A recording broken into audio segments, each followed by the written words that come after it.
प्रभात प्रकाशन द्वारा आयोजित इस लोकार्पण समारोह में आप सबका हृदय से स्वागत है, अभिनंदन है, वंदन है।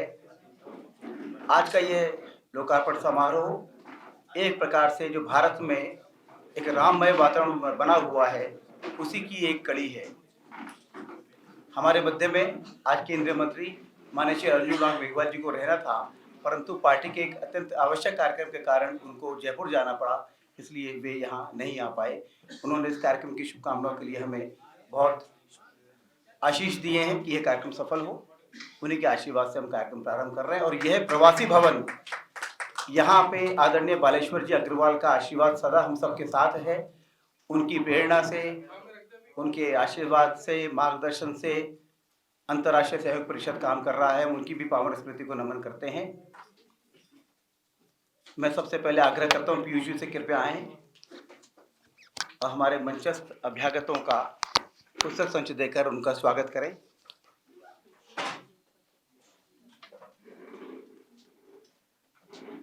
नहीं, सबसे पहले कार्यक्रम का विधिवत शुभारंभ करेंगे माँ सरस्वती की प्रतिमा का माल्यार्पण से।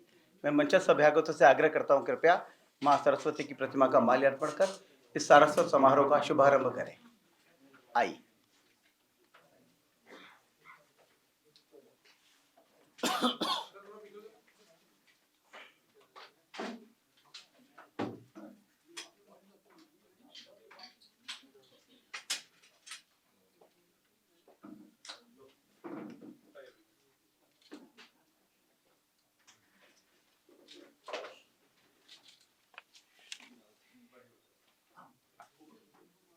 अरे अध्यक्ष जी भी आ रहे हैं।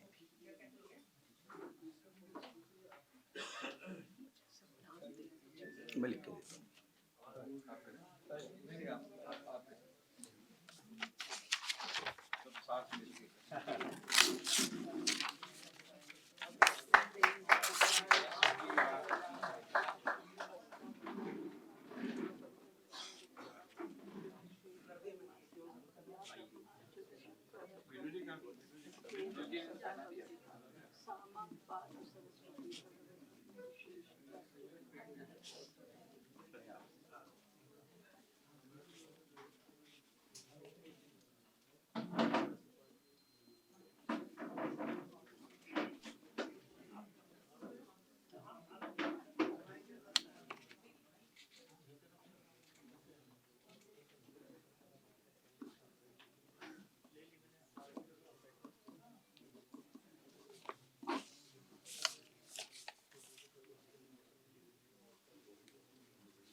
मैं पीयूष जी से आग्रह करता हूं कृपया आज के कार्यक्रम के अध्यक्ष आदरणीय वीरेंद्र गुप्ता जी को पुस्तक संच देकर उनका स्वागत करें।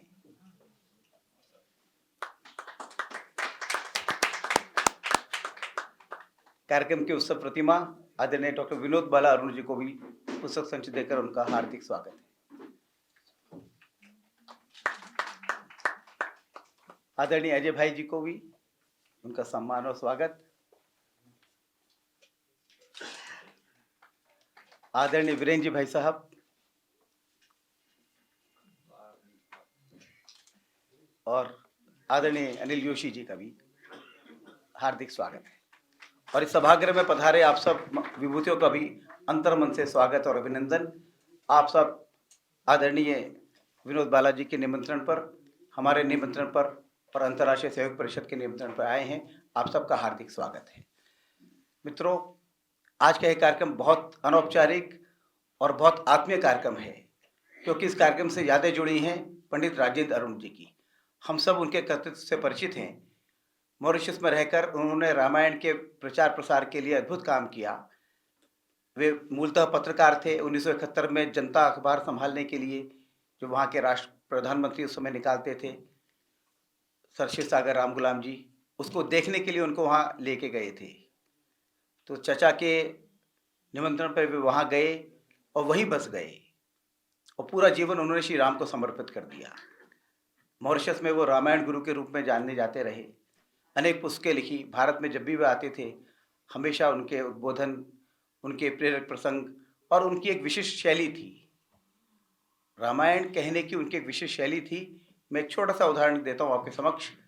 वो कहते हैं, अपनी पुस्तक में लिखा भी है उन्होंने, धूल से सना बच्चा अगर आकर माँ से लिपट जाता है और माँ उसे झटक देती है, तो वो हेमा मालिनी हो सकती है, माँ नहीं हो सकती। तो वो रामायण को आज के परिप्रेक्ष्य में, वर्तमान परिप्रेक्ष्य में परिभाषित करते थे। दुर्भाग्य से वे 3 वर्ष पूर्व हमें छोड़कर चले गए, पर उनकी लेखनी वो सदा हमारे बीच में रहेगी, उनके विचार हमेशा हमारे बीच में रहेंगे। उनका संकल्प था कि वे 10 पुस्तकें इस पूरी श्रृंखला में लिखेंगे। वे 7 पुस्तकें लिख पाए थे, 8वीं अधूरी थी लक्ष्मण के ऊपर, जिसे आदरणीय विनु चाची जी ने पूरा किया है। विनु जी भी प्रकांड विद्वान हैं, विदुषी हैं। उन्होंने वहाँ महात्मा गांधी संस्थान में अनेक वर्षों तक इंडोलॉजी विषय पर पढ़ाया। विश्व हिंदी सचिवालय की वे पहली महासचिव बनी। उसके बाद अब रामायण सेंटर की गतिविधियों को संचालित कर रही हैं। भारतीय धर्म, दर्शन, संस्कृति की वे गहन अध्येता हैं और प्रखर लेखनी भी उनकी चलती रहती है। उनकी भी अनेक पुस्तकें प्रकाशित हुई हैं। मैं बहुत सम्मान के साथ आदरणीय डॉक्टर विनोद बाला अरुण जी को आमंत्रित करता हूं, कृपया वे आएँ इस पुस्तक के विषय में। और रामायण सेंटर के माध्यम से वहाँ जो काम हो रहा है वो अद्भुत है। हम में से अनेक लोग यहाँ बैठे हैं जो मॉरिशस होके आए हैं। वो जानते हैं कि रामायण सेंटर का मॉरिशस में क्या स्थान है। वहाँ की पार्लियामेंट ने बिल पारित करके रामायण सेंटर की स्थापना की, और जो उसके उद्देश्य थे, उसमें एक उद्देश्य था for moral and social advancement of Hindu community. तो सर्वसम्मति से वहाँ पर उन्होंने संशोधन किया कि नहीं, don't confine this only to Hindu community but right society at large. तो ये अरुण चाचा जी का संकल्प था कि मैं रामायण सेंटर की स्थापना करूंगा। मुझे तो उन्होंने एक बार, मैं जब मॉरिशस में लाबोदेन स्ट्रीट में इनका जो आवास था, उसमें हम रात को चर्चा कर रहे थे, तो उन्होंने कहा कि अगर बिल पारित नहीं होगा पार्लियामेंट से, तो ये जो घर है मैं इसको ही बेच दूंगा, पर संकल्प को पूरा करूंगा। मैं आदरणीय विनू जी को आमंत्रित करता हूँ, आइए।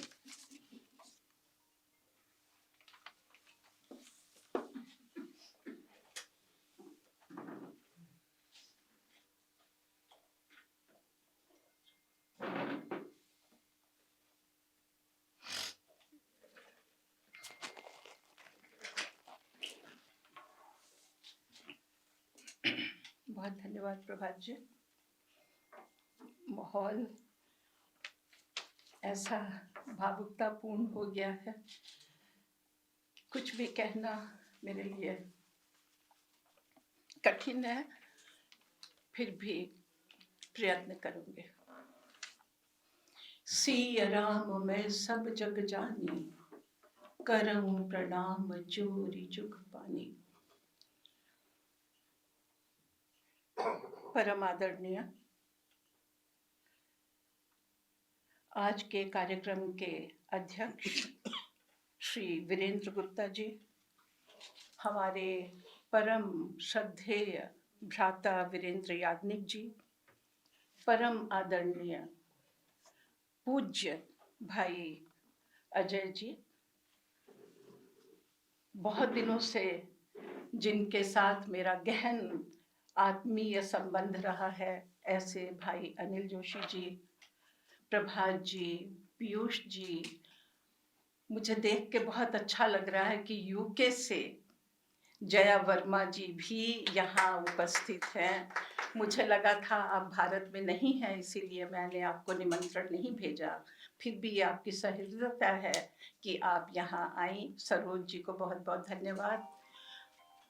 भाई नारायण कुमार जी, भाई मोटवानी जी, भाई लखीदा, भाई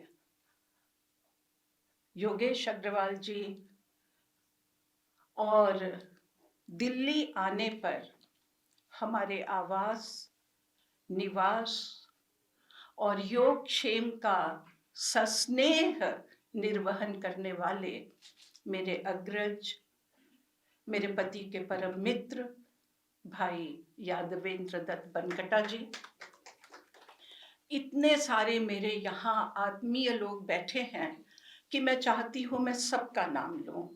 भाई राकेश जी, सभी मेरे बहुत ही प्रिय लोग बैठे हैं, लेकिन आप जानते हैं समय की मर्यादा का ध्यान रखते हुए मैं सबका नाम नहीं ले सकती, लेकिन आप सभी श्री राम चरणानुरागी भाइयों बहनों के चरणों में मैं अपना प्रणाम निवेदित करती हूँ।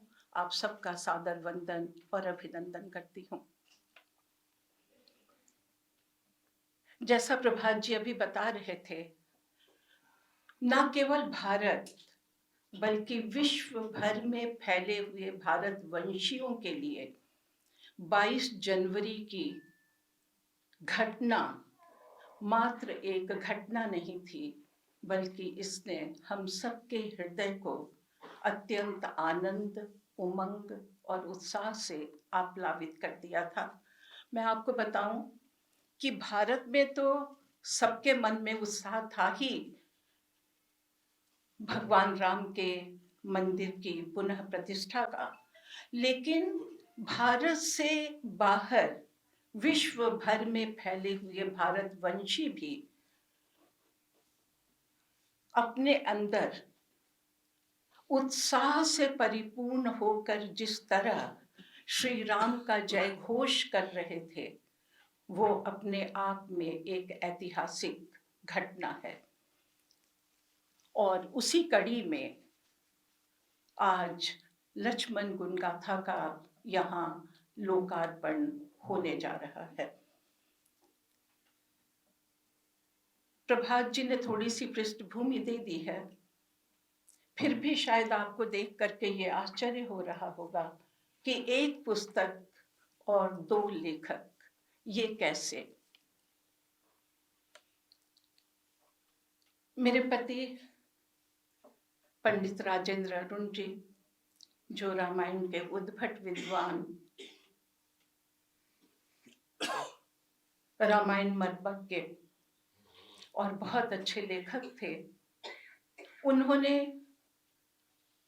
रामायण के पात्रों पर 8 पुस्तकें लिखी थी। बहुत लोग जानते होंगे, भगवान राम के चरित्र पर, भरत जी के चरित्र पर, हनुमान जी के चरित्र पर, राजा दशरथ के चरित्र पर, इसके अतिरिक्त माँ सीता पर, कैकेयी जी पर, और साथ ही भगवान शिव, सती जी और पार्वती जी का जो ये त्रिकोण है इस पर, और उनकी 8वीं पुस्तक आई मानस में नारी पात्र, जो पात्र छूट गए थे उन सबको समाविष्ट करते हुए उनकी पुस्तक आई मानस में नारी पात्र।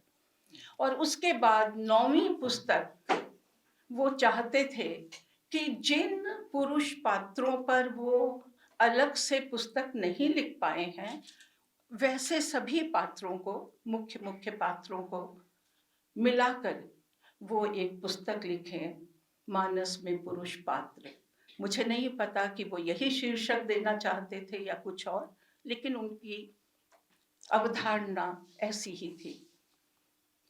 उन्होंने लिखना भी आरंभ किया, हम सब उनको उत्साहित भी करते थे। आप जानते होंगे जो उनसे परिचित हैं कि उनका स्वास्थ्य थोड़ा बिगड़ने लगा था, लेकिन फिर भी उन्होंने लिखना आरंभ किया। लेकिन एक समय ऐसा आया कि उनकी लेखनी आगे नहीं बढ़ पाई और हम लोग के प्रयत्नों के बावजूद वो लिख नहीं सके। और फिर 21 जून 2021 को वे शायद भगवान राम के चरणों में लीन होने के लिए इस संसार से विदा हो गए। उनके जाने के कुछ महीनों के बाद मैंने अपने को समेटने की कोशिश की और उन पन्नों को टटोलना आरंभ किया, तलाशना आरंभ किया जो उन्होंने लिख करके इधर उधर छोड़ दिया था। और मैंने सोचा कि इस काम को मैं आगे बढ़ाऊं, लेकिन बहुत सारी कठिनाइयां थी। जो उन्होंने लिखा था उसे पढ़ पाना कठिन था, क्योंकि पार्किंसन रोग के कारण उनका हाथ कांपता था, लिखाई साफ नहीं थी।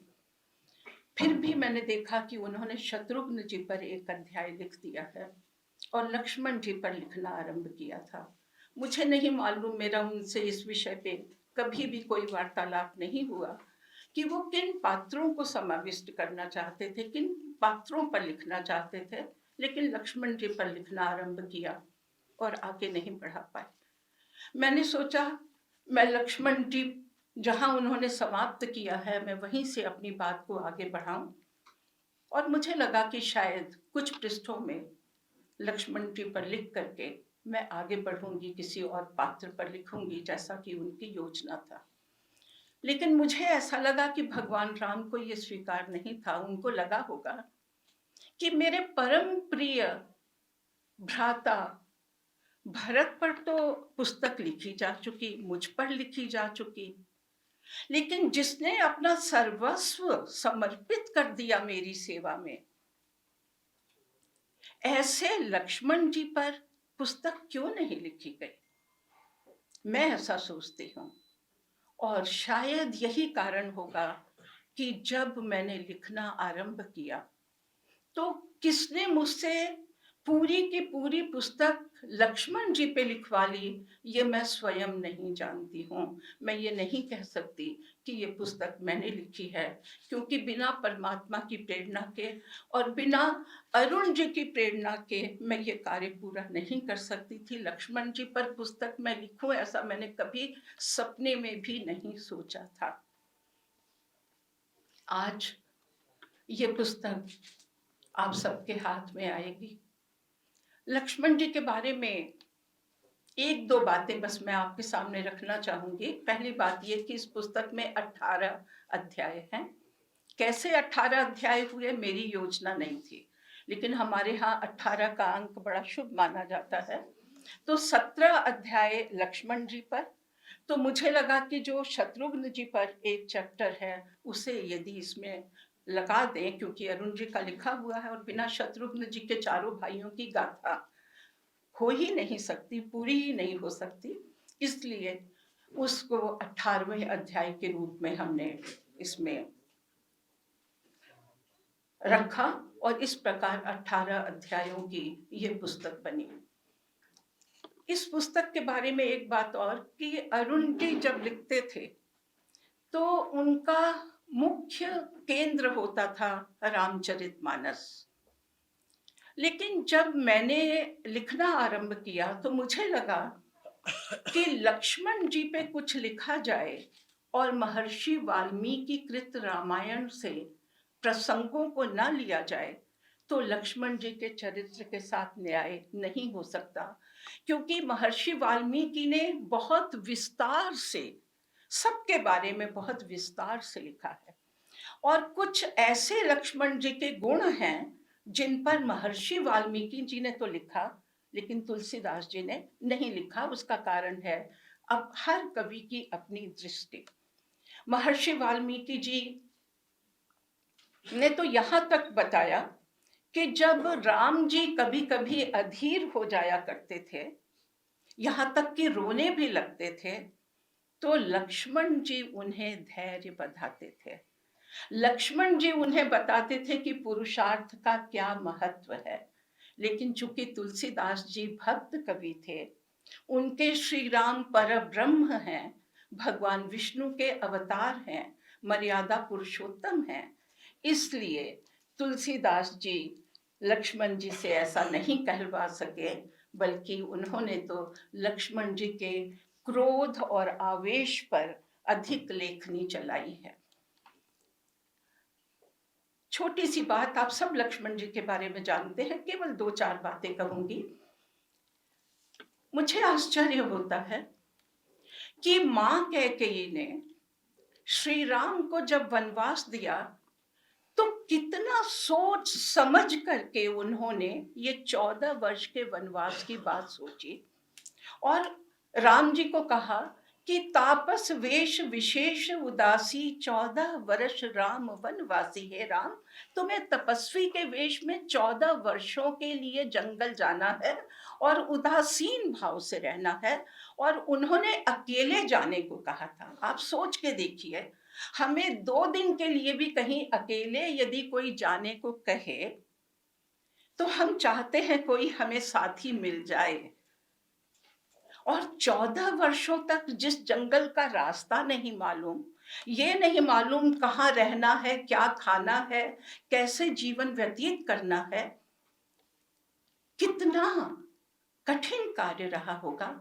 लेकिन लक्ष्मण जी का त्याग देखिए, कि जैसे ही लक्ष्मण जी को ये समाचार मिलता है कि श्री राम को मां कैकेयी ने वनवास जाने का आदेश दिया है, वे तुरंत, तुलसीदास जी ने लिखा कि बिलखत बदन उठी धावा, बिलखते हुए, तड़पते हुए, रोते हुए लक्ष्मण जी राम जी के पास आते हैं और कहते हैं कि मैं आपके साथ चलूंगा। आपको मालूम है राम जी ले जाना नहीं चाहते थे, लेकिन लक्ष्मण जी ने ये स्वयं निर्णय लिया कि मुझे जाना है, उन्हें किसी ने कहा नहीं था। और मैं कभी कभी विचार करती हूँ कि यदि श्री राम अकेले गए होते तो क्या होता। यदि उनके साथ लक्ष्मण जी, उनके अनुचर, उनके सहचर, उनके अनुज, उनके सुहृद के रूप में नहीं गए होते, तो क्या 14 वर्षों के लिए श्री राम के लिए एकाकी जीवन व्यतीत करना कितना कठिन रहा होगा। महर्षि वाल्मीकि ने लिखा कि स्वयं लक्ष्मण जी उनकी पर्णकुटी बनाते हैं।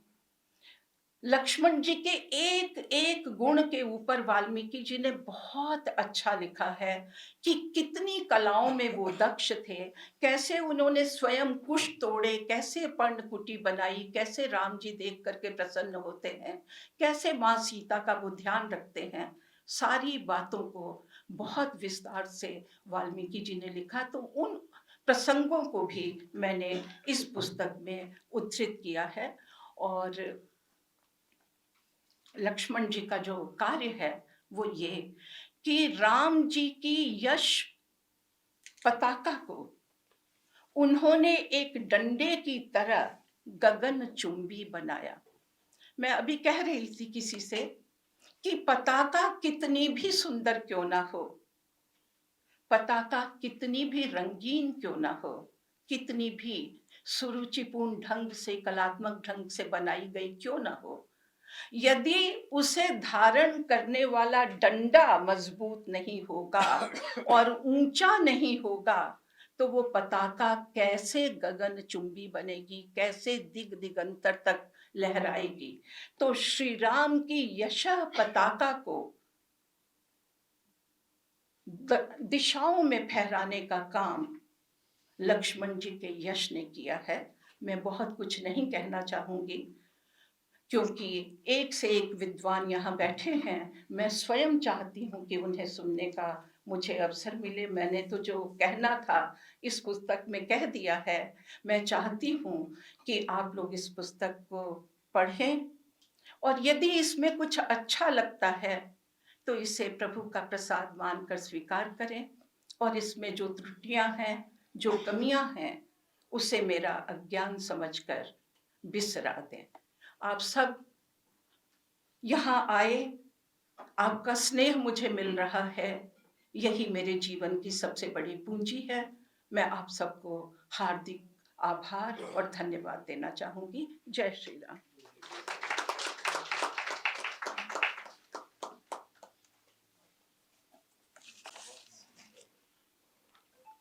धन्यवाद वीरू चाची जी। हमारे मध्य में श्री अनिल जोशी जी हैं। आप भारतीय संस्कृति के अनन्य उपासक हैं।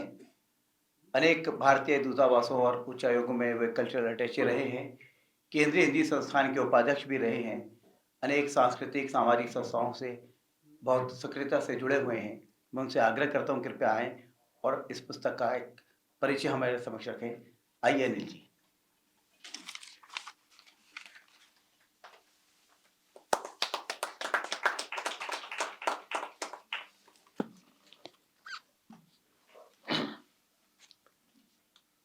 धन्यवाद प्रभात जी। आदरणीय वीरेंद्र गुप्ता जी, आदरणीय अजय भाई जी, आदरणीय याग्निक जी, मेरी प्रिय अग्रज बहन बीनू जी, भाई प्रभात जी सामने बैठे हुए, जया जी, प्रेम जी, नारायण जी, भल्ला जी, आदरणीय मैडम, योगेश जी, सब मित्रों, आदरणीय विमलेश जी को मैं देख रहा हूँ, मार्कंडे राय जी, सुनीता जी, सभी का अभिनंदन। ये वास्तव में हम सब लोगों के लिए हर्ष का विषय है और ये हर्ष निरंतर बढ़ रहा है 22 जनवरी के बाद। और अब जो बसंत की फुहार है वो मॉरिशस से आई है बीनू जी के माध्यम से। ये तो मैं भी फिजी में रहा और फिजी में भी रामायण जो है उसी तरह से प्रचलित है जिस तरह से मॉरिशस में है। और मुझे 2016 में ये सौभाग्य मिला था, मैंने एक अंतर्राष्ट्रीय रामायण सम्मेलन फिजी में किया था। उसमें आदरणीय राजेंद्र अरुण जी और बहन बीनू अरुण जी, सामने राकेश जी बैठे हैं, नारायण जी बैठे हैं, ये सब लोग भी वहाँ पर उस अवसर पर आए थे और हमने रामायण को लेकर एक विस्तृत विमर्श किया था। उस संदर्भ में मुझे आदरणीय राजेंद्र अरुण जी को और बीनू अरुण जी की दृष्टि को रामायण के प्रति विशेष रूप से देखने का अवसर मिला था। ये जो पुस्तक है, ये जैसा कहा कि पूरी पुस्तक नहीं हो पाई थी, राजेंद्र जी जब तक थे, और बीनू जी ने उस पुस्तक को पूरा किया। हम तो भारत में ये मानते हैं, आदरणीय गौर साहब भी आए हैं, स्वागत है उनका, भाला जी भी हैं, उनका भी अभिनंदन, कि हम राम और सीता को अलग नहीं देखते।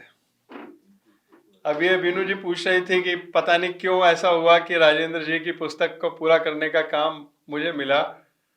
राम और सीता अभिन्न, शिव और पार्वती अभिन्न, राधा और कृष्ण तो राधा को पहले करके राधा कृष्ण बोलते हैं। तो इसलिए आपका इस काम में आहुति डालना ये बहुत ही स्वाभाविक है। और मैं तो समझता हूं कि आपके माध्यम से जो पुष्प इसमें डले उसके कारण से इसकी सुगंध बढ़ गई, और इस कारण बढ़ गई कि आपने कहा कि आदरणीय अरुण जी जब भी लिखते थे तो उनका मूल केंद्र जो है वो रामचरितमानस होता था, और आपने उसमें उसका विस्तार कर उसमें वाल्मीकि रामायण और अन्य ग्रंथों में देख रहा था लक्ष्मण गीता की भी बात की।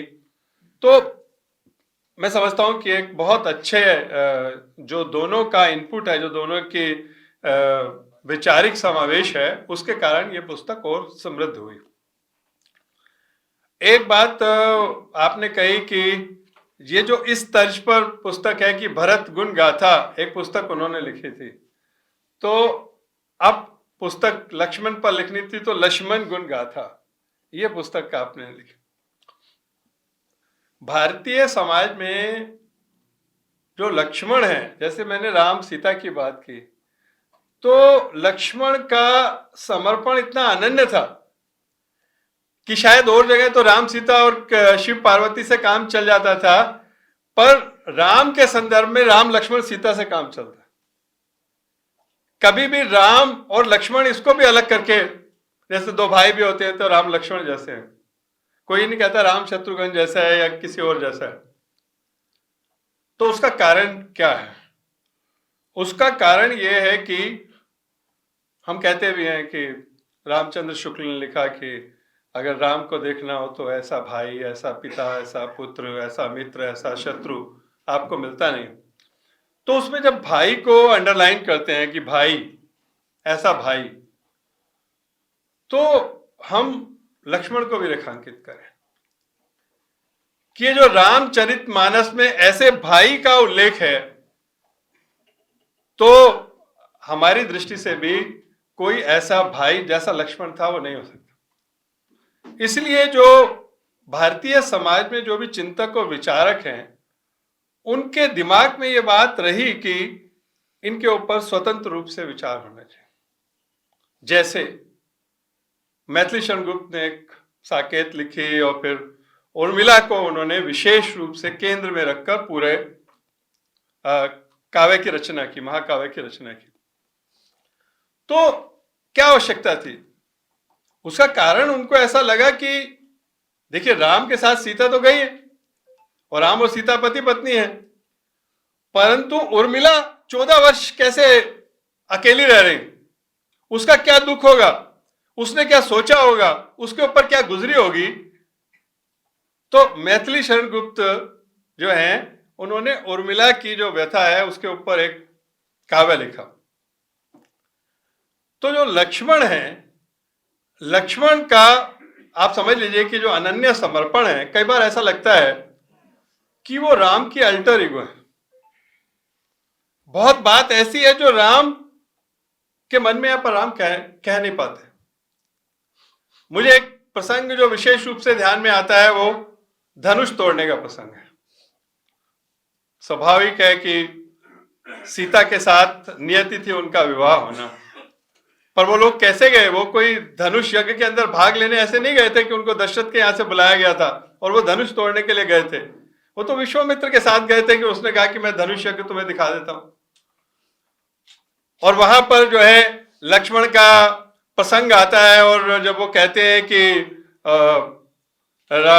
जनक कहते हैं कि लगता है कि ये पृथ्वी वीरों से खाली हो गई है, और तब ये सारा प्रसंग शुरू होता है जिसमें लक्ष्मण की भूमिका होती। और इससे पहले कि मैं लक्ष्मण के चरित्र पर बढ़ूं आगे, मुझे लगता है इस पुस्तक के जब हम परिचय की बात करते हैं तो मैं यहाँ पर बहुत प्रशंसा करना चाहूंगा आदरणीय राजेंद्र अरुण जी की और बीनू जी की, जिन्होंने इसके जो अध्याय लिखे हैं, जो ये सारी जो पुस्तक है जिसकी अनुक्रमणिका है, अगर कोई ये पुस्तक ना पढ़े, केवल इसकी अनुक्रमणिका पढ़ ले, तो उसको कहते हैं कि जब कोई पुस्तक लिखने लगते हैं तो ये ध्यान में आता है कि आपने उस विषय का मर्म भी समझा या नहीं समझा। अगर इन्होंने जो रामचरितमानस की अर्थालियां उसके माध्यम से लक्ष्मण के चरित्र को अगर आपने समझना है तो आप ये पुस्तक ना पढ़े, बेशक आप सिर्फ एक केवल पेज पढ़ लें। अब वो पेज क्या है? लक्ष्मण धाम राम प्रिय, ये पहला इनका है। अनुज समेत देहु रघुनाथा। जब विश्वामित्र आते हैं और मांगते हैं तो वो कहते हैं कि विश्वामित्र ये नहीं कहते कि राम को दे दो मुझे, विश्वामित्र कहते हैं अनुज समेत देहु रघुनाथा, लखन सकोप वचन जे बोले। परशुराम का प्रसंग है जिसकी मैंने आपसे चर्चा की। छुअत टूट रघुपति न दोषु। अब ये बात जो है, जो रामचरितमानस को पढ़ने वाले हैं वो सब जानते हैं कि छूने से टूट गया तो राम का क्या दोष है, जब परशुराम कह रहे थे। और बल्कि जिस तरह से लक्ष्मण कहते हैं तो उस प्रसंग में तो ऐसा लगता है कि परशुराम की बड़ी विचित्र स्थिति हो जाती है। जब राम ये कह रहे हैं कि, जब लक्ष्मण ये कह रहे हैं कि इसमें राम का क्या दोष है, इन्होंने तो छुआ और ये टूट गया। व्याकुल बिलख बदन उठी धाये। अब एक इसके आगे की जो पंक्ति है बीनू जी जो लिखी आपने कि तुमरे ही भाग राम बन जाही। अब जब राम वन में जा रहे हैं और अपनी माता सुमित्रा के पास लक्ष्मण जाते हैं तो वो क्या कहती है? वो मना नहीं करती, वो ये नहीं पूछती कि तुम्हारा क्या मतलब है, तुम 14 साल क्यों जा रहे हो। वो कह रहे हैं कि तुम्हारे भाग से राम बन जा रहे हैं। इससे सुंदर उक्ति क्या हो सकती है? इससे सुंदर आशीर्वाद क्या हो सकता है? इससे सुंदर शुभकामना क्या हो सकती है जो सुमित्रा लक्ष्मण को कहती है? काहू न कोई सुख दुख कर दाता, सेवई लखनु करम बन मानी, आजु राम सेवक जसु लेऊं, सूप नखा रावण के बहनी, आदि आदि। अब मैं सिर्फ ये जो 7-8 मैंने आपके सामने पढ़े इनकी विस्तृत व्याख्या हो सकती है, परंतु कहने का अर्थ यह है कि लक्ष्मण के चरित्र का मर्म आपको इस पुस्तक में इन अर्धालियों से पता चलता है कि लक्ष्मण के चरित्र की विशेषता ये थी और उसकी व्याख्या जो है वो इस पुस्तक के अंदर की गई। जैसा आमतौर पर है कि अगर किसी को भारतीय संस्कृति अध्यात्म पर कोई पुस्तक लेनी हो और पूछे कि मुझे क्या करना है तो हम कोई भी कहेगा आंख मूंद कर कि प्रभात प्रकाशन वालों से पूछ लो। तो प्रभात प्रकाशन के पास इतनी जो सर्वश्रेष्ठ पुस्तकें हैं, उस कड़ी में एक और शानदार श्रेष्ठ पुस्तक ये जुड़ गई है। इसके लिए मैं प्रभात जी को और पीयूष को भी बहुत बहुत बधाई देता हूँ। मित्रों, इसमें जो कुछ बातें लक्ष्मण के चरित्र में हैं, अगर कुछ बिंदुओं की अगर हम बात करें, तो जैसे ये बात है कि अगर हम बात करते हैं वनवास की, वनवास राम को हुआ था, वनवास लक्ष्मण को नहीं हुआ था। इसलिए लक्ष्मण के साथ it's a matter of choice. Lakshman के साथ कंपल्शन नहीं थी, राम के साथ तो एक राम ने त्याग दिया, राम को कहा भी गया कि आप इसको छोड़ दो, वो एक अलग बात है, परंतु जो वनवास दिया गया था वो राम को दिया गया था। ये तो लक्ष्मण थे जो अलग होना स्वीकार ही नहीं कर सकते थे, चाहे उसके लिए उनको 14 वर्ष अपनी पत्नी से अलग रहना पड़ा। तो लक्ष्मण की जो ये एक भाई के रूप में, आप अगर हिंदुस्तान के इतिहास में देखेंगे, और हम कहते हैं कि रामचरितमानस और महाभारत में भारत का सर्वश्रेष्ठ है, तो अगर दुनिया के इतिहास में सर्वश्रेष्ठ कोई भाई आपको दिखाई देता है तो वो लक्ष्मण है। लक्ष्मण की ये जो उसने चुनाव किया, और उसके बाद वो जिस तरह से राम के साथ गए, जीवन के सब कष्टों को सहा भी, और बहुत हद तक राम जो उनके बारे में समझते हैं वो तब पता चलता है कि जब लक्ष्मण को मूर्छा आती है, तब राम रोकर कहते हैं कि मैंने तुम्हारे साथ क्या किया, तुम्हारा क्या दोष था, तुम क्यों मेरे साथ आए थे, मैं जाकर परिवार में क्या जवाब दूंगा। तब ये पता चलता है कि लक्ष्मण जो है उसके बारे में राम भावुक होकर क्या सोचते हैं। और कोई भी चाहे अंतिम रामायण के अंतिम प्रसंग तक आप चले जाएं तो आप पाते हैं कि जो काम, मतलब राम और लक्ष्मण अलग अलग इसलिए नहीं थे, इसलिए मैंने अल्टर ईगो की बात की, कि जो युद्ध की बात है, साहस की बात है, पराक्रम की बात है, राम को लगता है कि अभी मुझे कुछ नहीं कहना है, तो जब राम को लगता है मुझे कुछ नहीं कहना है तो वो लक्ष्मण कह देते हैं। वहां भरत आ रहे हैं तो डर लगता है कि ये पता नहीं अपनी सेना लेकर ना आ रहे हो, विभीषण आ रहे हैं तो ये लगता है कि रावण न भेजाओ। ये सब बातें कोई और नहीं कहता, लक्ष्मण कहते हैं। सुग्रीव के ऊपर जब क्रोध होता है तो कौन जाता है? लक्ष्मण जाते हैं। क्रोध तो राम को भी था कि सुग्रीव को राज्य मिल गया और सुग्रीव सो गया। तो ये जो राम का, इसलिए राम और लक्ष्मण का हम ज्योतिष में भी बोलते हैं कि जिसको बोलते हैं कि राम की पूजा करनी है तो कहते हैं राम दरबार की पूजा करनी है। आपको राम लक्ष्मण सीता इसकी मूर्ति सामने रखनी है, साथ में हनुमान की साथ मूर्ति सामने। राम अलग नहीं है, स्वतंत्र नहीं। ऐसे में इस व्यक्तित्व का आकलन, इस व्यक्तित्व का विश्लेषण, उसके मर्म को समझना, मैं समझता हूं कि आज के समय में बहुत ही एक महत्वपूर्ण काम किया है राजेंद्र अरुण जी ने और बीनू जी ने, और प्रभात प्रकाशन ने भी उसको प्रकाशित करके भी।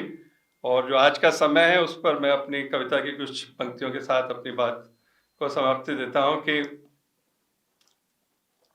भारत का मौसम बदला है, भारत का मौसम बदला है, भारत का जन जन बदला है, भारत का मौसम बदला है, भारत का जन जन बदला है, नई दिवाली नई रोशनी, अब भारत का मन बदला है। कहां गए जो पूछ रहे थे यहां कहां पर राम लला है, कहां गए जो पूछ रहे थे यहां कहां पर राम लला है, वाम और पश्चिम ने मिलकर इस भारत को खूब छला है। हम आजाद हुए थे तन से, मन से भारत अब संभला है, भारत का मौसम बदला है, अब भारत का मन बदला है। धन्यवाद।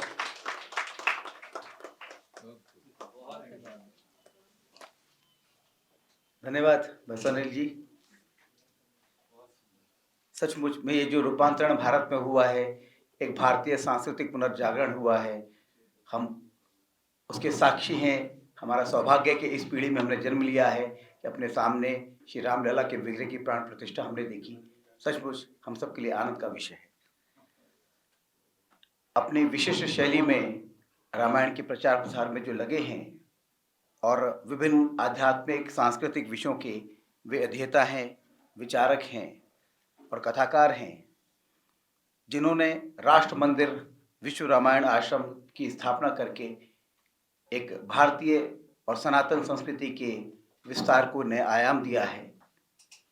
त्रिवेणी सेवा मिशन के माध्यम से जो अनेक धार्मिक सांस्कृतिक कार्यों में पूरी तरह से समर्पित हैं, ऐसे आदरणीय अजय भाई जी हमारे मध्य में हैं।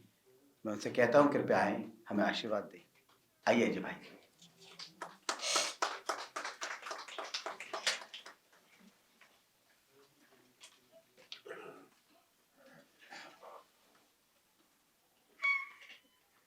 एक बार सभी साथ बोलेंगे।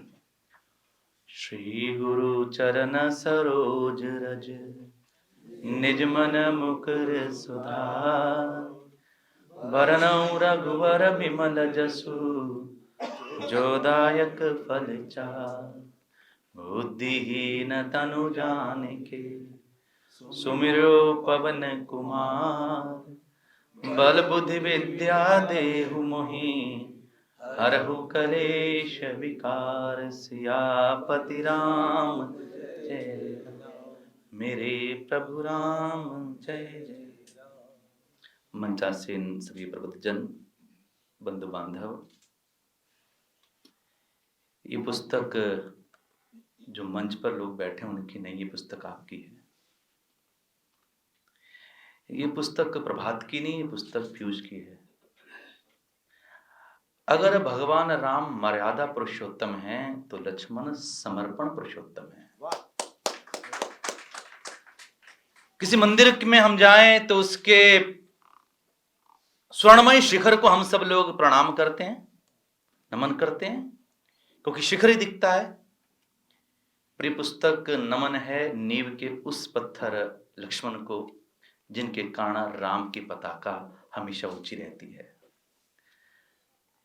ये पुस्तक लक्ष्मण गुण गाथा हर एक उस व्यक्तित्व को, उस समर्पण को समर्पित है जिसके हम नाम चेहरे पता नहीं जानते, पर हाँ ये राष्ट्र और राम की कहानी है तो उनके समर्पण, उनके बलिदानों के कारण है। जब कोई बहुत बड़ा आंदोलन होता है तो उसके अगुआ जो प्रमुख होते हैं उनका नाम होता है, स्पष्ट है, उनका नाम होता है और वो आगे चलते हैं, परंतु उस आंदोलन के बिल्कुल छोर पीछे चलने वाले व्यक्ति का भी सहयोग होता है। जैसे पुस्तक मैंने निवेदन किया कि ये आपकी पुस्तक है। राम तुम्हारा चरित्र स्वयं एक काव्य है, कोई कवि बन जाए संभाव्य है, ये सत्य है, पर लक्ष्मण का चरित्र राम की कृपा से लिखा जा सकता है। ये लक्ष्मण का चरित्र राम की कृपा के बिना नहीं हो सकता। मैं 2008 में मॉरिशस गया था, आदरणीय अरुण जी से भेंट हुई थी और गाजियाबाद के राजेंद्र शर्मा जी, हाँ, तो उनके माध्यम से भेंट हुई थी। मैं एक बात कहना चाहता हूं मेरे भाई बहन,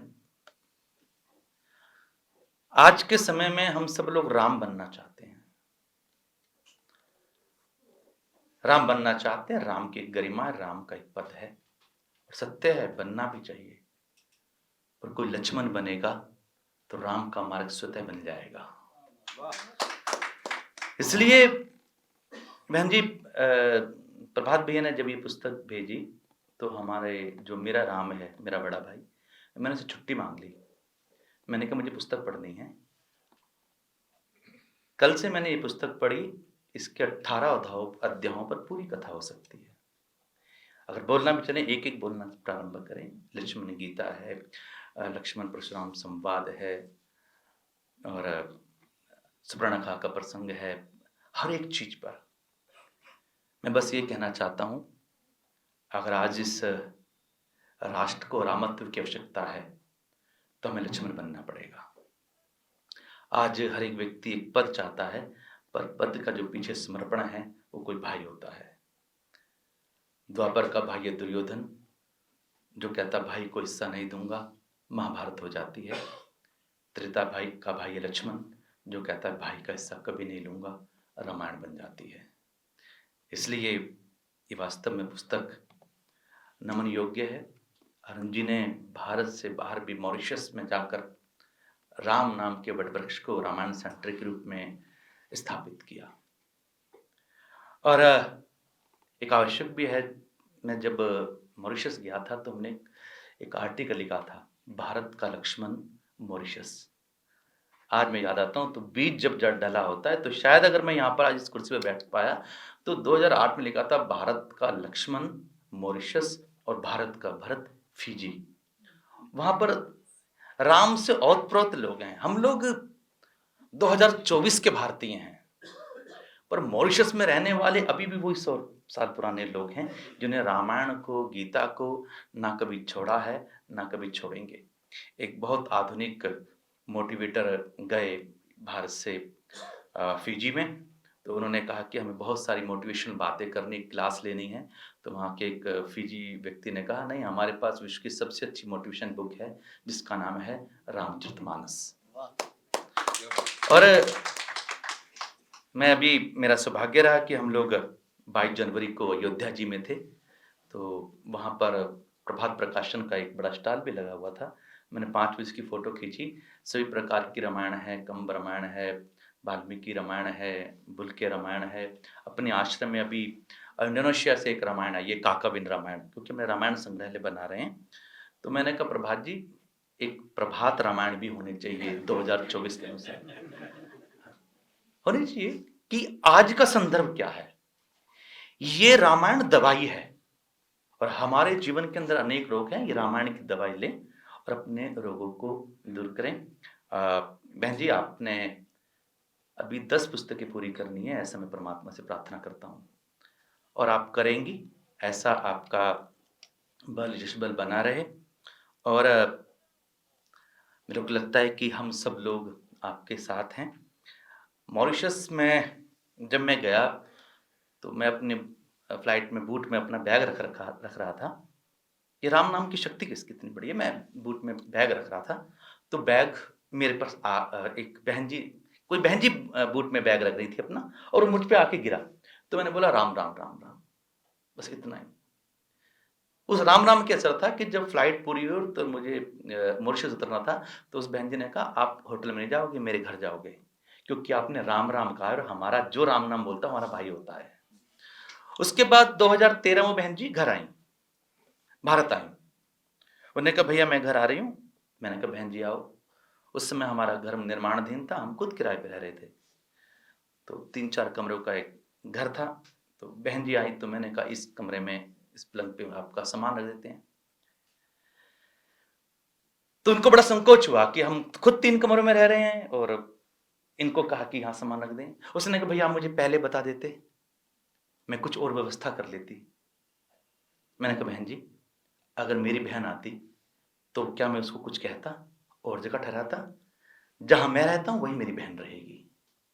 और वास्तव में मैं ये कहता हूं तो मैं बड़ा भावुक होता हूं। वो अपने इंसेस्टर्स को ढूंढने के लिए भारत आई थी, और जब गई उसने पर्चा फाड़ दिया कि अरे अजय भाई, मेरा घर मिल गया है, अब दिल्ली में मेरे परिवारजन रहते हैं, मुझे ढूंढने की जरूरत नहीं। इसलिए ये राम शब्द विश्व के अंदर आत्मीयता का शब्द है, भावनात्मक का शब्द है, और हम सबको अपने अंदर में समाने वाला शब्द है। और वास्तव में लक्ष्मण जी पर लिखकर आपने एक बहुत बड़ा कार्य किया है। जो लोग राम के साथ उसके समर्पण को जानना चाहते हैं, उनके लिए लक्ष्मण गुण गाथा हमेशा, जैसे समुद्र में एक लाइट टावर होता है, उसकी तरह प्रकाश में करेगी। मैं निवेदन करता हूँ, आप सब लोग इस पुस्तक का जरूर मनन अध्ययन करें कि राम तो हम बनना चाहते हैं, पर समर्पण का प्रारंभ हमारे स्वयं से हो। बस इतना ही कहना है। पुनः सबके हृदय में बैठे श्री राम को राम राम, जय जय सीताराम, जय श्री सीताराम, और जय राम लक्ष्मण।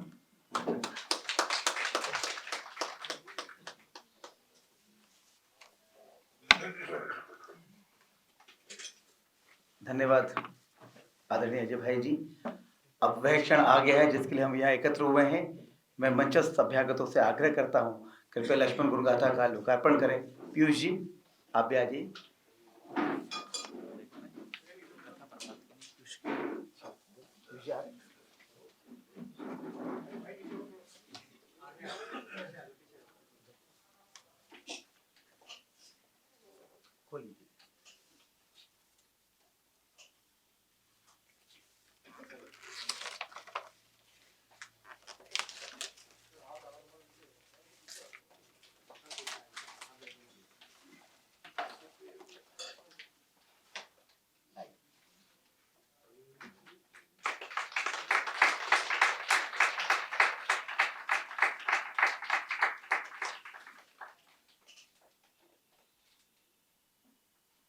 सियावर रामचंद्र भगवान की जय।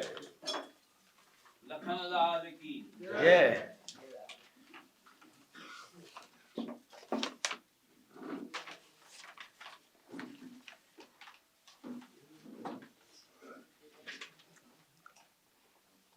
जिन पर माँ सरस्वती का आशीर्वाद है, वरदान है, जो भारतीय धर्म दर्शन संस्कृति परंपरा के अध्येता हैं, जिन्होंने अपने आप को भारतीय संस्कृति के उत्थान के लिए समर्पित किया हुआ है, ऐसे आदरणीय वीरेंद्र याग्निक जी हमारे मध्य में हैं। मैं बहुत आदर के साथ उनको आमंत्रित करता हूँ, कृपया आए, अपना वक्तव्य दें। आइए भाई।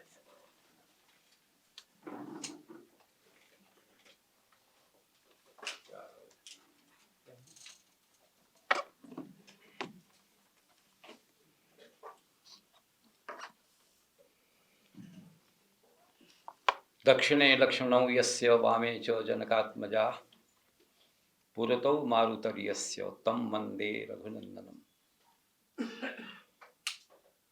जिनके दाहिने भाग में लक्ष्मण हैं, वामांग जो भगवती सीता हैं, मध्य में भगवान राम हैं, ऐसे राम दरबार को, तम वंदे, ऐसे रघुनाथ जी को मैं प्रणाम करता हूँ। 2 मिनट भगवान नाम लेंगे और फिर उसके बाद भगवान जो कहेंगे वो कहेंगे आपसे भी। श्री राम जय राम जय जय राम।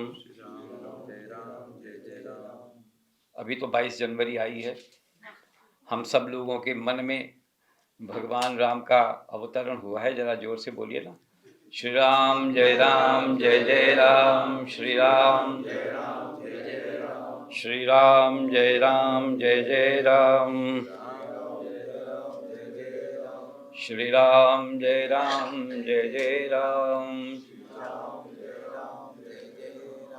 बोलिए राजा रामचंद्र भगवान की, श्री लक्ष्मण महाराज की। अंतर्राष्ट्रीय सहयोग परिषद के अध्यक्ष श्री वीरेंद्र जी गुप्ता, जो आज के कार्यक्रम की अध्यक्षता कर रहे हैं, हमारी सबकी समादरणीय बीनू भाभी जी, बीनू बाला जी,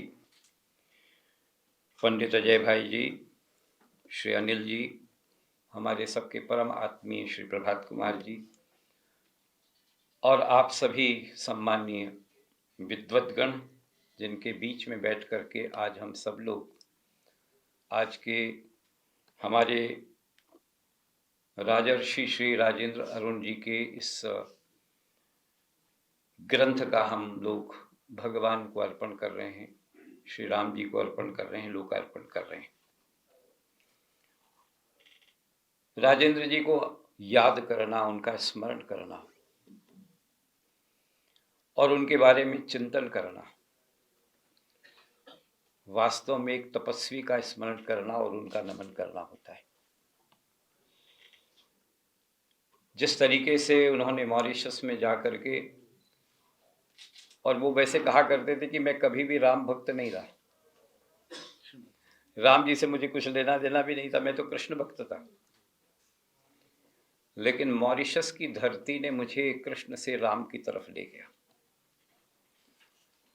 और वहां पर जाकर के वो रामायण गुरु के रूप में स्थापित हुए। और केवल रामायण गुरु के रूप में ही स्थापित नहीं हुए, बल्कि उन्होंने विश्व के एक बहुत बड़े अध्ययन केंद्र रामायण सेंटर की स्थापना की और उस रामायण सेंटर के माध्यम से आज संपूर्ण विश्व में राम दर्शन, राम चिंतन और राम के चरित्र के ऊपर जो अवगाहन होता है, उसके सारे कार्यक्रम वहाँ पे संपादित होते हैं, शोध होता है। तो वहाँ उन्होंने एक प्रकार का राम यज्ञ प्रारंभ किया, जिसके धूम्र से आज भी केवल मॉरिशस ही नहीं बल्कि जितने भी भारतवंशी राष्ट्र हैं वो सभी के सभी सुगंधित भी हो रहे हैं, सुवासित भी हो रहे हैं और राम की उस छत्र छाया में आगे भी बढ़ रहे हैं, जिसकी धूम्र, जिसकी यज्ञाग्नि पंडित राजेंद्र अरुण ने मॉरिशस में वहाँ पर स्थापित की थी। सबसे पहले तो मैं पंडित राजेंद्र अरुण की उन परम चेतना को प्रणाम करता हूँ। अद्वितीय व्यक्तित्व, और उस व्यक्तित्व ने केवल मॉरिशस को ही नहीं, संपूर्ण भारतवंशी जितने भी राष्ट्र हैं वहाँ सभी पर जा कर के राम के आदर्शों का प्रतिपादन किया और उसका सभी प्रकार से उसका वहाँ पर अनुशीलन करवाने के लिए व्यवस्था की। हम सब लोगों ने भी 2019 में अंतर्राष्ट्रीय रामायण सम्मेलन मुंबई में स्थापित किया था। वैसे सबसे बड़ी बात तो मैं ये भी बता दूं, ये जो कार्यक्रम आज यहाँ हो रहा है, 3 महीने पहले जब विनोद जी से मेरी बात हुई थी तो ये कह रही थी कि लक्ष्मण गुणगाथा तैयार हो रही है, तैयार हो जाएगी, मैं आ रही हूँ और उसका लोकार्पण करना है। तो सबसे पहले तो मैंने कहा था कि मुंबई में उसका लोकार्पण करेंगे, लेकिन ये बाजी तो जहाँ प्रभात होता है वहीं होती है। प्रभात जी ने स्वीकार कर ली और मुंबई में प्रभात जी को आना था, लेकिन प्रभात जी के इस गांव में मुंबई से हम आ गए। उस महासागर के स्थान से हम यहाँ पर आकर के श्री राजेंद्र अरुण जी की परम चेतना को प्रणाम करना था। राजेंद्र जी जब थोड़े से अस्वस्थ थे और मुंबई आए थे पिछले अंतर्राष्ट्रीय रामायण सम्मेलन में, उस समय भी उन्होंने मुझे बताया था कि वो लोग लक्ष्मण के ऊपर एक वो ग्रंथ लिखना चाहते हैं, एक पुस्तक लिखना चाहते हैं, उसकी शुरुआत की। लेकिन बाद में अस्वस्थ रहने लगे। बीच में जब आए तो उन्होंने मुझसे कहा कि कर तो रहा हूं लेकिन हो नहीं रहा है। और फिर जिस प्रकार से विधि का जो विधान था उसके अनुसार काम हुआ। अरुण जी ने 7 पुस्तकें पूर्ण की और उसके बाद 8वीं पुस्तक में सभी प्रकार के रामायण के जितने भी और पात्र थे, नारी पात्र थे, उनको स्थान दिया और सभी प्रकार की नारियों को प्रणाम करके वो खुद चले गए। कहा कि पूर्णाहुति 9 का अंक जो है वो पूर्णता को प्राप्त करता है। पूर्णमदः पूर्णमिदं पूर्णात् पूर्णमुदच्यते। कहता पूर्णता तो कोई देवी ही करती, पूर्णता कोई पुरुष कर नहीं सकता। इसलिए विनोद जी के नाम छोड़ करके चले गए। मैं ये यज्ञाग्नि जला रहा हूँ, इसकी पूर्णाहुति तो विनू तुम करना। और विनू जी ने बहुत अच्छी तरीके से इसकी पूर्णाहुति की। मैं इसकी पूर्णाहुति के लिए विनू जी को भी प्रणाम करता हूँ। भगवान श्री लक्ष्मण जी का जो चरित्र है, जो चिंतन है, शायद भारतीय समाज में उतनी अधिक स्पष्टता से और उतनी गहराई से नहीं बता पाए जितनी गहराई से आज के संदर्भ में उसको बताया जाना चाहिए। और जो देखा मैंने इस लक्ष्मण गुणगाथा में, उसकी जो भरपाई है, वह जो कमी रह गई है हिंदी साहित्य में, उस कमी को पूरा करने वाली ये पुस्तक आज हमारे पास रह गई है। लक्ष्मण का जिस तरीके से चरित्र चिंतन और चित्रण साहित्य में और अन्य प्रकार से किया जाना चाहिए था, वह शायद नहीं हो पाया।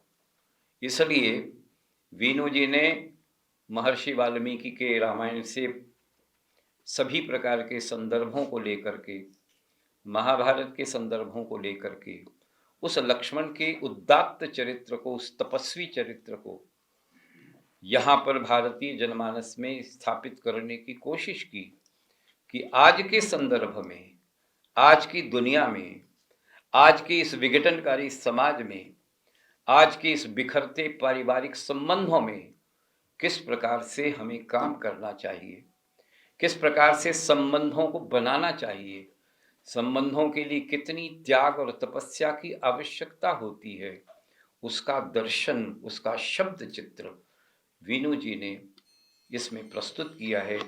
मैं उनको बार बार अभिनंदन करता हूँ।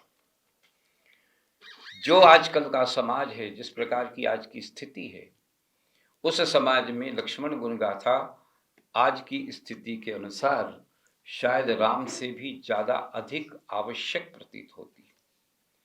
एक भाई को एक भाई के लिए किस प्रकार से त्याग कर देना चाहिए, कर सकता है और करके दिखा सकता है, इसका उदाहरण अगर हमें भारतीय वाङ्मय में कहीं मिलता है तो वो केवल और केवल लक्ष्मण के चरित्र में मिलता है।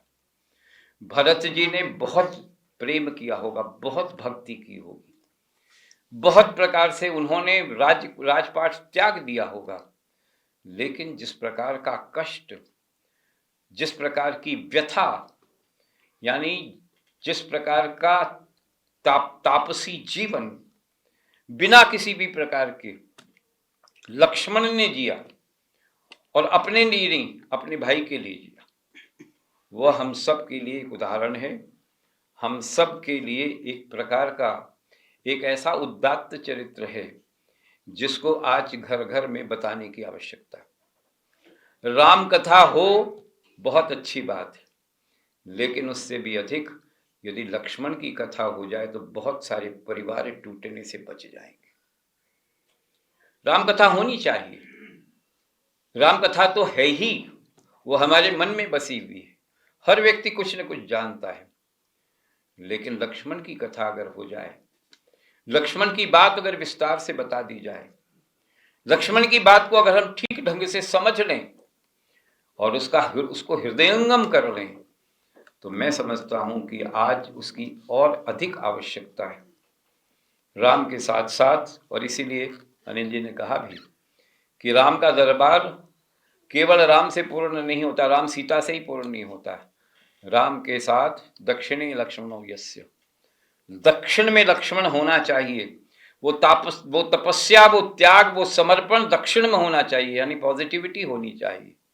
और वो पॉजिटिविटी केवल और केवल हमारे लक्ष्मण के पात्र में दिखती है, जिसका शब्द दर्शन वीनू बालाजी ने अपनी तपस्या से किया है।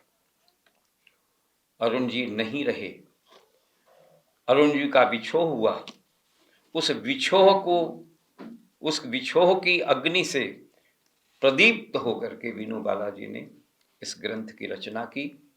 और यह ग्रंथ केवल और केवल पठनीय नहीं है, ये मननीय भी है, मननीय ही भी नहीं है, अनुकरणीय है, अनुकरणीय भी नहीं है, अभिनंदनीय भी है।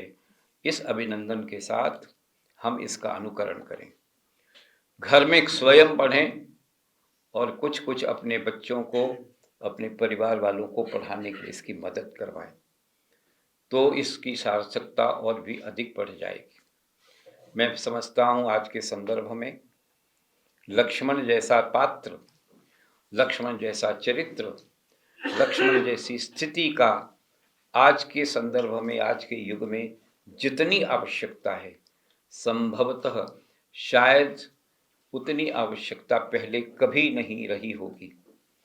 इसलिए यह ग्रंथ जो कि आज लोकार्पित हुआ है, जिसकी शुरुआत, जिसकी यज्ञ की ज्वाला, जिसका प्रारंभ राजेंद्र जी ने किया, लेकिन जिस यज्ञ की समाप्ति वीनू बालाजी के द्वारा यहाँ हुई है, इस शब्द यज्ञ को, इस अनुष्ठान को, लक्ष्मण स्वयं में एक अनुष्ठान है जो केवल और केवल इसने त्याग किया है, समर्पण किया है, तपस्या की है, और अपने लिए नहीं की है, अपने भाई के लिए एक निश्चित आदर्श के लिए की है। इस आदर्श को समझने की कोशिश की जानी चाहिए। सही तरीके से कोशिश अगर होगी तो मैं समझता हूँ कि इससे पूरे भारतीय जनमानस को, हिंदी जो पढ़ते हैं उन लोगों को इससे बहुत ही ज़्यादा लाभ मिलेगा। मैं फिर से कहता हूँ कि रामायण सेंटर के माध्यम से मॉरिशस में श्री अरुण जी ने जिस प्रकार से काम किया, और उसमें हम सब लोगों को भी कुछ न कुछ योगदान करने का अवसर मिला, ये हमारे लिए भी बड़े सौभाग्य की बात है। मेरे श्री अजय याग्निक जी 2003 से वहाँ पर जा रहे हैं, और वहाँ पर जा कर के अरुण जी के साथ साथ मिल कर के जब वो हर गांव में जाते थे और जा कर के वहाँ पर रामायण सेंटर की स्थापना करने की बात करते थे, तो आज रामायण सेंटर मॉरिशस का ही नहीं, विश्व का एक ऐसा आध्यात्मिक और एक ऐसा विद्या का केंद्र बन गया है जहाँ पर राम की संस्कृति, राम की चेतना अगर आप जाएंगे तो वहाँ पर विद्यमान होगी। मैं आज के इस अवसर पर प्रभात प्रकाशन का भी बहुत बहुत अभिनंदन करता हूँ। सभी पुस्तकों का जो प्रकाशन है, प्रभात, और वो भी प्रकाश देने वाला, राजेंद्र जी की जितनी भी पुस्तकें लिखी गईं उसका वास्तव में सूर्योदय उसका प्रभात तो प्रभात प्रकाशन ने किया, और उससे हम सब लोग प्रकाशित होकर के उससे प्रेरणा लेकर के आगे बढ़ रहे हैं। प्रभात प्रकाशन का, प्रभात जी का और पीयूष जी का भी बहुत बहुत धन्यवाद। बहुत ही सुंदर इसकी छपाई आप देख सकते हैं, देखने में बहुत सुंदर छपाई, और इस प्रकार की किस पुस्तकें अगर छपती रही और उसके द्वारा हम सब लोग उसको ठीक ढंग से पढ़ते रहे तो निश्चित रूप से यह सभी, यह जो आज़ादी का अमृत महोत्सव है, ये अमृतत्व हमें प्राप्त होगा यदि इसका हम ठीक ढंग से अध्ययन और अनुशीलन कर पाएंगे। ये वर्ष राम जन्मभूमि मंदिर प्राण प्रतिष्ठा वर्ष है, प्राण प्रतिष्ठा के महोत्सव का वर्ष है। उस महोत्सवी वर्ष में लक्ष्मण की गुणगाथा, वास्तव में यह भी एक संयोग की बात होती है कि राम का लक्ष्मण, राम का तो मंदिर का उद्घाटन हो गया, लेकिन लक्ष्मण की पुस्तक का भी उद्घाटन हो रहा है। ये भी हमारे लिए एक बहुत बड़े सौभाग्य की बात है। मैं आज के इस अवसर पर आप सभी लोगों को, जो भी यहाँ पर उपस्थित हैं, जितने भी विद्वज्जन हैं, हमारे बहुत सारे प्रेरणा के स्रोत यहाँ पर बैठे हुए हैं। आदरणीय बनकटा जी हैं, हमारे योगेश जी हैं। योगेश जी के साथ हर साल हमने मॉरिशस की यात्रा की है। योगेश जी रामायण सेंटर को और विशेष रूप से राम मंदिर को वहाँ पर निर्माण करने में उन्होंने बहुत बड़ी भूमिका निभाई, और भी बहुत सारे लोग हैं जिन लोगों ने इस पूरे यज्ञ को पूरा किया है। मैं आप सभी लोगों के हृदय में विराजित भगवान राम लक्ष्मण सीता राम दरबार को प्रणाम करता हुआ, प्रभात जी को बहुत बहुत साधुवाद देता हुआ, वीनू भाभी जी को उनको प्रणाम करता हुआ, और श्री अरुण जी की परम चेतना को प्रणाम करता हुआ अपनी वाणी को विराम देता हूँ। बहुत बहुत धन्यवाद।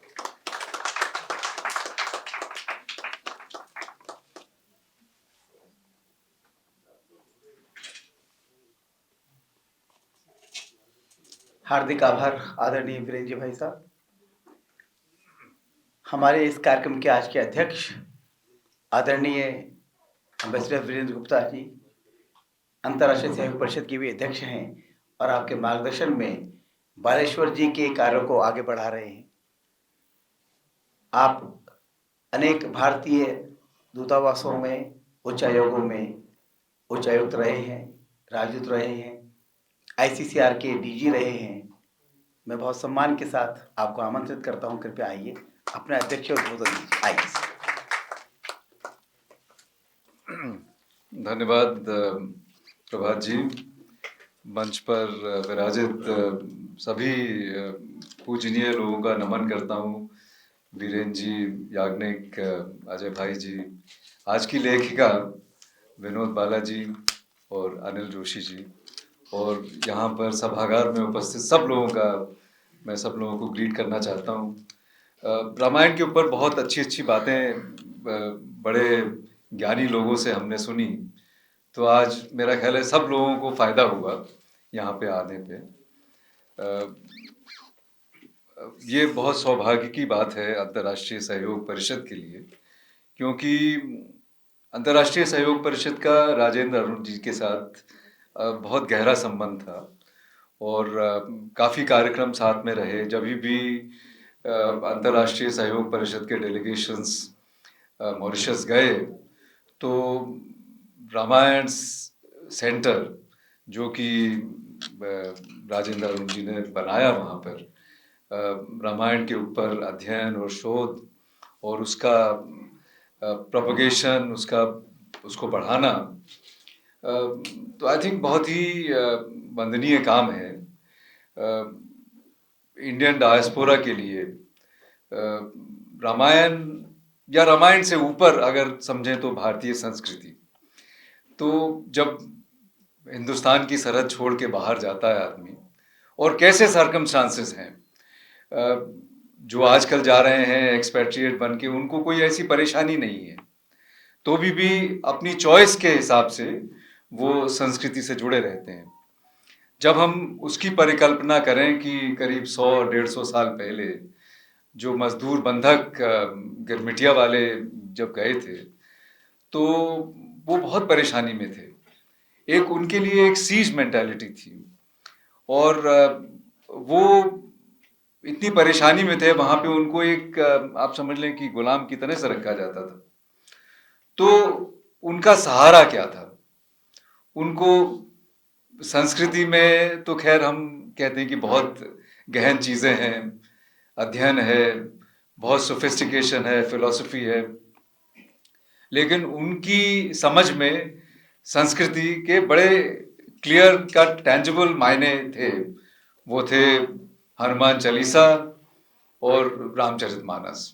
मैं ट्रिनिडाड में रहा 3-4 साल, और वहाँ पर मैंने देखा कि अधिकतर लोगों को, जो हिंदू वर्ग था, उन सबको हनुमान चालीसा कंठस्थ थी। प्रेम जी को मालूम है, शायद इंडिया में हम ये नहीं कह सकते हैं,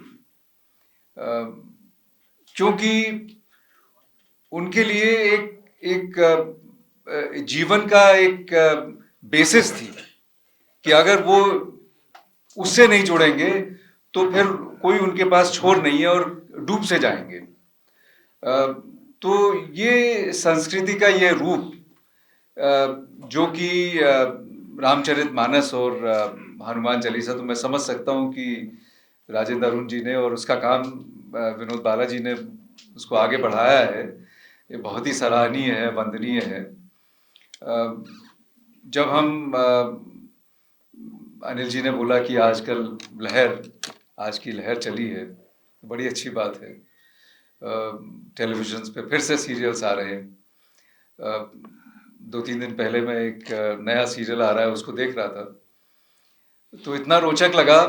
मैंने घर में बताया कि ये चीज़ें हम करीब हजारों बार देख चुके हैं, हजारों बार सुन चुके हैं, लेकिन उसके बावजूद भी बहुत रोचक लगता है। मैं 1 घंटा बिल्कुल विचलित नहीं, मतलब वो पूरा, और मेरा ख्याल है सभी लोग ऐसे ही कर रहे होंगे। तो ये एक ऐसी चीज है, और कुछ विसंगति आ गई थी बीच में। हमको बताया गया कि जो हमारा जीवन है, हम सेकुलर कंट्री बहुत अच्छी बात है, हम सब का सेकुलर अप्रोच होना चाहिए। सेकुलर का मायने कुछ और होता है। सेकुलर का मायने ये नहीं कि धर्म को छोड़ दिया जाए। जैसे जब हम विदेश में गए तंजानिया में, तो जो मेरे पहले एम्बेसडर थे, उन्होंने कहा कि ये यहाँ पे सारे लोग जो हैं वो अपने धार्मिक संगठनों में काम करते हैं, और वहाँ पे तो जाना उचित नहीं होगा। तो कुछ दिनों मैंने उनकी बात को पे तवज्जो करके उसके बारे में सोचा, तो 10-15 दिन में मुझे समझ में आ गया कि अगर मैं ये फॉलो करूँगा तो इंडियन कम्युनिटी से नाता ही कट जाएगा, और इंडियन कम्युनिटी के किसी भी प्रोग्राम में शरीक नहीं हो पाऊंगा। तो साफ जाहिर है कि हमारी जो सेक्युलर चीज है वो हमारी सोच है, लेकिन भारतीय समाज में religion is an integral part of our lifestyle and our culture, और इसको समझना बहुत जरूरी है। और बहुत अच्छी बात है कि अब हम में एक शक्ति आ गई है, एक उत्साह है। एक वक्त था कि हमको थोड़ी शर्म आती थी इन चीज़ों से जुड़ने के लिए। ट्रिनिडाड में अजय भाई जी, मैं जब गया तो वहाँ पे शुरू में बहुत सारी जगहों पे इफ्तार का रिसेप्शन था, और दुनिया भर में इफ्तार के रिसेप्शन, हमारी एम्बेसी भी इफ्तार करती थी थोड़ा बहुत, लेकिन जगह जगह पे दिवाली का रिसेप्शन हो रहा था।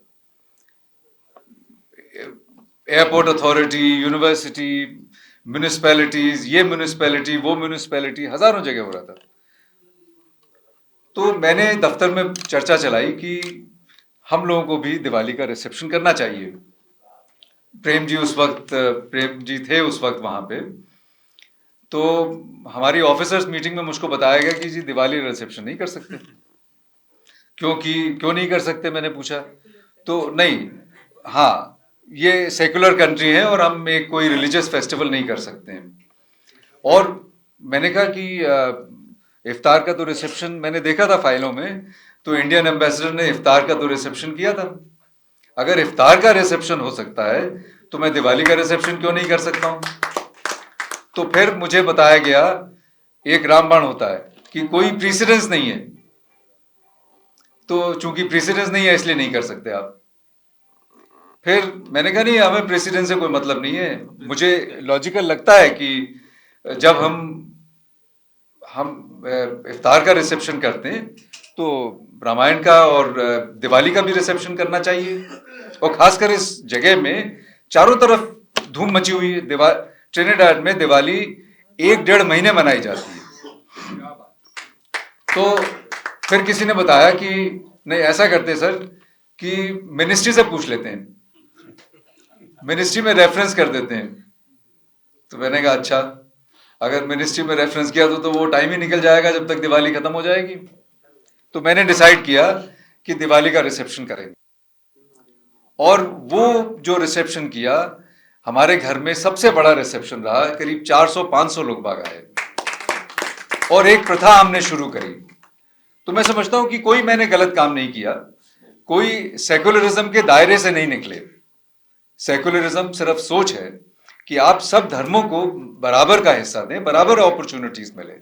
हमारे देश में ऐसा नहीं होना चाहिए कि कोई ईसाई है, कोई मुसलमान है तो उसको आगे बढ़ने के रास्ते नजर नहीं आए। लेकिन इसका मतलब ये भी नहीं है कि कोई आदमी अगर हिंदू है तो उस हिंदू धर्म के ऊपर अपना गौरव को नहीं होना चाहिए। बहुत अच्छी अच्छी चीजें हैं हमारे धर्म में। और ये जो राम जन्मभूमि का जो मंदिर है, प्राण प्रतिष्ठा हुई है, एक मेरा ख्याल है भारतवर्ष में एक नई लहर आ गई है और लोगों में एक नया उत्साह है। उसका फायदा क्या होगा? जैसे आपने लक्ष्मण गुणगाथा लिखी तो लोग बाग फिर से नए सिरे से, मैं समझता हूं कि रामायण के बारे में सोचने लगे। और रामायण के हर पन्ने में, रामायण के हर चरित्र में एक नई चीजें सीखने को मिलती हैं। भगवान राम मर्यादा पुरुषोत्तम है, लेकिन उनसे कम जो उनके दूसरे भी पात्र हैं वो भी मर्यादा के उन्होंने रखी हुई है। उन सब से सीखने का मिलता है। तो जो हमारे भारत में चारों तरफ परिवारों में परेशानियां हो रही हैं, देश में परेशानियां हो रही हैं, तो हमारे लिए सबसे प्रासंगिक है कि रामायण से हम अपनी कुछ सीखें। इन शब्दों के साथ में मैं विनोद बालाजी को बधाई देना चाहता हूं और बाकी सब लोगों की तरह से मैं भी ये प्रार्थना करता हूं कि आप और भी कई सारी किताबें लिखें। और रामायण में इतने सारे महान पात्र हैं, शायद उनका अगर रामायण में प्रसंग कम आया हो तो भी बहुत उनके चरित्र की बड़ी महानता है और उन सब के बारे में विस्तार से लोगों को बताने की जरूरत है। आप ये कार्यभार संभाले, बहुत ही अच्छा काम है और मैं आपका नमन करता हूं फिर से। धन्यवाद। धन्यवाद आदरणीय वीरेंद्र जी भाई साहब। हम कार्यक्रम के अंतिम चरण में हैं। मैं पीयूष जी से आग्रह करता हूं कृपया आएं और सबके प्रति कृतज्ञता ज्ञापन करें। आइए।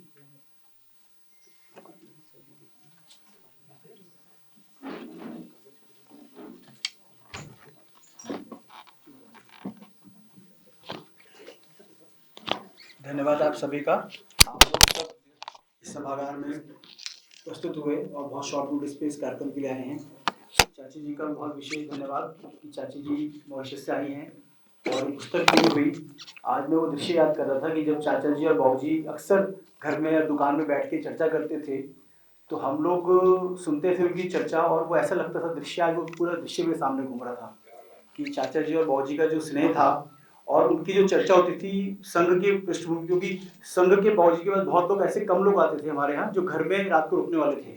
तो चाचा जी का प्रवास हमारे घर पे होता था और बाल सुलभ भाषा में हम लोग चाचा से अनेक संघ की बातें करते थे। तो वो संघ का पूरा दृष्टांत बताते थे और उन्होंने तो बहुत संघ को बहुत नहीं, बाबू जी से भी ज़्यादा नजदीक से देखा था। बाबूजी का जो था पूरा काम, वो साहित्यिक काम बहुत था, और चाचा जी क्योंकि प्रचारक रहे थे और पूरा राष्ट्र धर्म और सारे अखबारों के साथ वो जुड़े रहे थे, अटल जी को बहुत नज़दीक से देखा था, दीनदयाल जी के साथ रहे थे, तो वो दृश्य पूरा साहब मेरे सामने गुजर रहा था। और रामायण के तो मनोज्ञ थे ही वो। और इस समय जो रामायण का पराक्रम हो रहा है पूरे भारत के अंदर, 22 जनवरी से पहले हमें धमक महसूस होनी शुरू हो गई थी। तो ऐसा लगता है कि अभी लोग जो अयोध्या जा रहे हैं, अभी मैं लखनऊ में था एयरपोर्ट पे, तो पूरी फ्लाइट में ऐसा लगता है 50% जो लोग थे वो टूरिस्ट थे, जो लखनऊ से, दिल्ली से लखनऊ और आगे फिर अयोध्या गए। तो अभी ये विशेष है भारत के अंदर, कभी किसी ने सोचा नहीं था कि ऐसा इस समय आएगा।